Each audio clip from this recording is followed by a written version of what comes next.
Bà xôm chỉ miếp chôn tha bê ska cam dương ngày ní ngày tí đọc rầm pí khai mỹ thuật ná cho năm pi pon mà phải pram trong ngày ní cứ đâm bay một trút pí nứt cà than cùng rong phơi sai sập bấy đại bàn chọc chia sự tháp bộ phơi ní cứ sầm đách đại chu lục bàn ba cà than nơi ngày tí bấy khai muối cho năm pi pon mà phải pi hai rồi dạ pê sang sóng về thử chop khai 4 pi pon mà phải buồn pon tài việc thử banปุ่นยีอริยะเป็นมวยชนำจังban chỉ dưỡng chop នៅក្នុងខែ5 2025មូលហេតុដែលវាយឺតមួយឆ្នាំទី1ចំពេលសម្ដេចតេជោលោកបាកាឋានហ្នឹងចំពេលកូវីដអញ្ចឹងកូវីដយើងមានការរអាក់រអួលខ្លះនៅក្នុងការរៀបចំដើម្បីបាកាឋានទី2ស្ថានភាពភូមិសាស្ត្រនិងធាតុអាកាសនៅស្រុកនេះនៅតំបន់នេះអ្នកណាក៏ដឹងដែរនៅក្នុងរដូវវស្សាគឺជួនកាលភ្លៀងជុំមួយអាទិត្យបែកផុកបើកថ្ងៃបាន2 3ថ្ងៃមិនទាន់ទាំងស្ងួតផងជុំមកទៀតបែកផុកទៀតអញ្ចឹងការងារក្នុងរដូវវស្សារយៈពេល6ទៅ7ខែ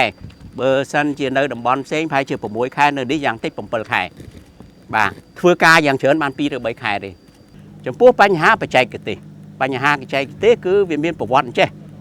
ប្រវត្តិពេលដែលសម្ដេចតេជោលោកមកបើកសម្ពោធបនសមុទ្រណា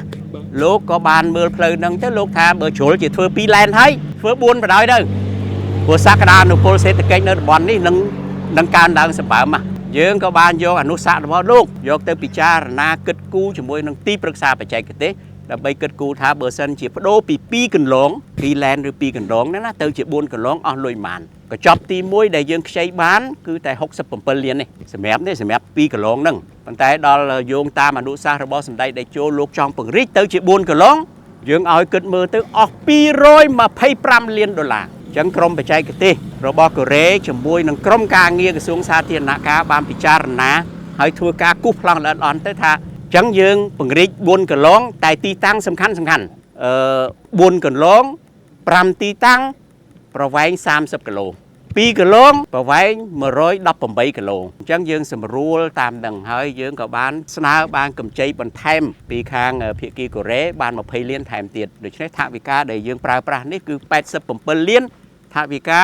កម្ចីពីកូរ៉េទាំងលើកទី1ទាំងលើកទី2យើងបានព្យាយាមពង្រីក2កន្លងនោះឲ្យបាន1ម៉ែត្រសងខាងថែមទៀតដើម្បីជួយសង្គ្រោះអ្នកជិះម៉ូតូអញ្ចឹងពីដើមអញ្ចើមពីអាកន្លង2កន្លងហ្នឹងទៅវា3ម៉ែត្រកន្លះអញ្ចើមមានតែ1ម៉ែត្រទេឥឡូវផ្លូវយើងអញ្ចើមមាន2ម៉ែត្របាទយើងមាន5ទីតាំងទៀតដែលឃើញផ្លូវបំបែកហ្នឹងអ្នកទាំងអស់គ្នាឃើញមិនក៏ចាក់បេតុងបាទផ្លូវបំបែកហ្នឹងយើងចាក់បេតុង5ទីតាំងដើម្បីពីព្រោះអាហ្នឹងចរាចរណ៍វាច្រើនដល់អញ្ចឹងយើងចាក់បេតុងទៅឲ្យវាមាំព្រោះបេតុងវាអស់លុយច្រើននឹង5ទីតាំងកន្លែងផ្លូវបំបែកហើយយើងមានទីតាំងជាង10កន្លែងទៀតដែលយើងកាត់ចំណោតវាពីដើមចំណោតវាមានរហូតដល់12 degree ឬក៏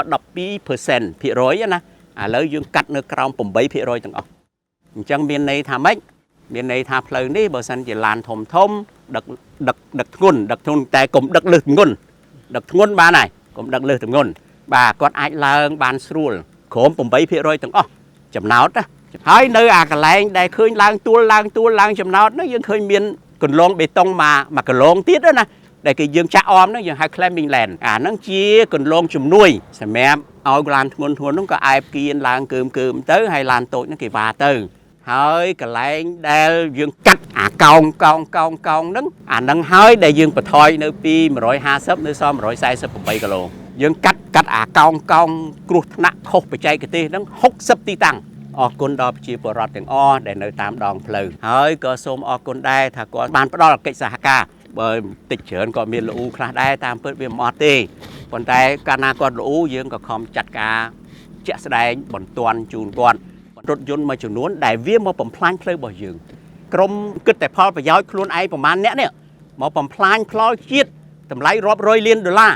ហើយសង់5-6ឆ្នាំបានហើយអាហ្នឹងពមៀនគាត់ឲ្យហើយទី1ក្រុមជញ្ជីងចល័តគឺនៅតែបន្តស្ទាក់ចាប់រហូតទី2យើងនឹងតម្លើងស្ថានីយ៍ជញ្ជីងយើងហើយក្នុងរយៈពេលប្រហែលជា2ខែទៀតហើយក្រៅពីចាប់បានតើយើងធ្វើមិនទៀតមន្ទីរសាធារណការនឹងដឹកជញ្ជូនខេត្តកោះកុងត្រូវសហការជាមួយនឹងស្នងការប៉ូលីសត្រូវសហការមួយអាជ្ញាធរដែនដីចង្វាយស្រុកឡាក់នឹងឡាក់ត្រូវតែបញ្ជូនសារនេះទៅដល់ការដ្ឋានខ្សាច់ការដ្ឋានគ្រោះដែលគាត់ដឹកលើសទម្ងន់ជាប្រចាំនេះប្រាប់ថា สมรรถภาพนี่ជាสมรรถภาพរបស់ក្រសួងសាធារណការជាសមិទ្ធផលរបស់រដ្ឋាភិបាលជាសមិទ្ធផលរបស់ប្រជាជនទាំងអស់អញ្ចឹងគេក្តៅក្រហាយណាក្តៅក្រហាយជាមួយនឹងពួកអាដឹកលើកធ្ងន់ចាត់វិធានការជាប្រចាំហើយអត់លើកលែងទេឥឡូវនោះរដូវភ្លៀងវាមកពំផ្លាញដឹកធ្ងន់ទៅវាស្រត់ដឹកធ្ងន់ទៅវាប្រេះដឹកធ្ងន់ទៅវាស្រាំដឹកជ្រាបចូលខូចគ្រឹះខូចផ្លូវយើងអស់លេងដូច្នេះកុំមកបំផ្លាញខើគេណាចុងក្រោយម្ដងទៀតពមៀនហើយពមៀនទៀតគឺវិធានការចាត់មិនឈប់ទេ